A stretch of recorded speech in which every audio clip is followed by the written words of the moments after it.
Hello guys, I'm Ja. I'm here to show you why you're not improving with 7 simul. This is a video that is heavily inspired by my friend's How to Get Better with Flip video that I'll have linked in the description. And yeah, let's get into it.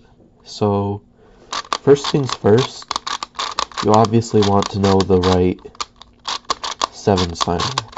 At least for me, the correct 7 simul you should choose is Tommy's 7 simul no flip.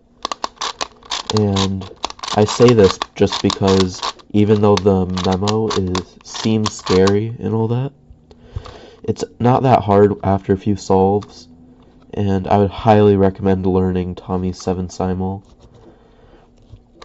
Secondly, learn to take advantage of skips and these small numbers. What I mean by this is, you can see you have C equals D, and that will always leave one of your first move to be a 0, which is a D move, and you really don't want to be doing D moves as the first part of the solve. If it was like this, where there is no bar, you can look for a cluster of pieces that are kind of near each other, and this will be -1, 5, -5, -3, -4. Just a side note, I use letter pairs to memorize 6 letters. So this, for me, would be G, E, K, B, I, J. So G, E, K, B, I, J.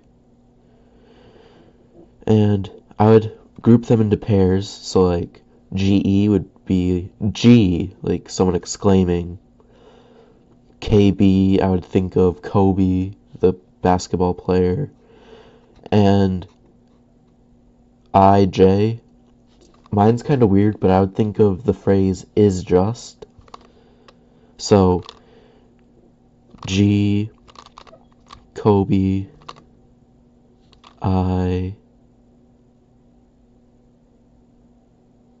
oh, sorry, it's K, I-K. I know. So, that would be executed.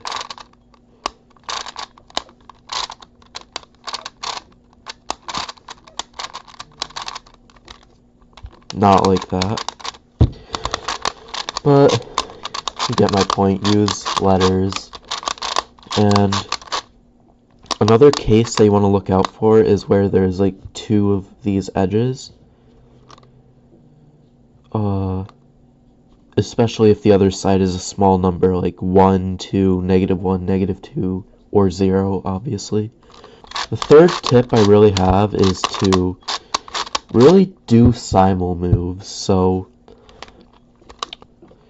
what you don't want to do is stuff like this.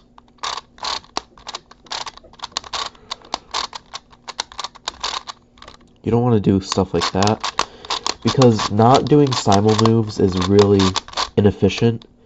So what you would want to do is something more like, so instead you would want to do something like this.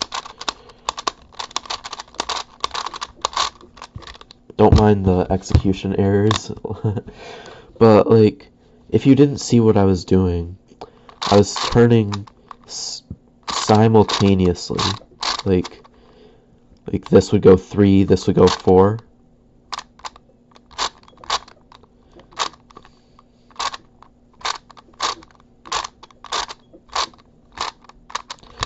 It really helps in getting your speed down, just because obviously turning 2 things at once is faster than turning 1 thing at once. But another thing is to literally turn faster. I can't do this right now with the camera, but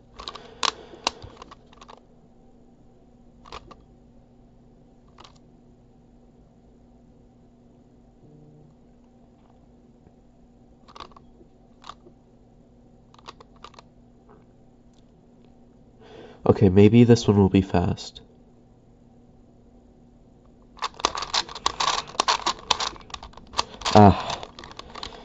Messed it up.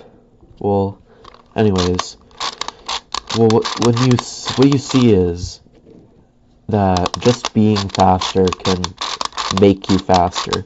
I know in 3x3, turning fast doesn't always work out, but with clock, you're already memorizing half of the moves, so turning fast, especially on those moves, helps a lot. And finally, just do some solves. Like, really, the best way to get good at clock is to do some solves. I'll probably include like an average of 5 in a second. But yeah, I have like 20,000 solves in my session, and I've been averaging like 3.5 before I quit. But I'll try to get a good average and show you guys.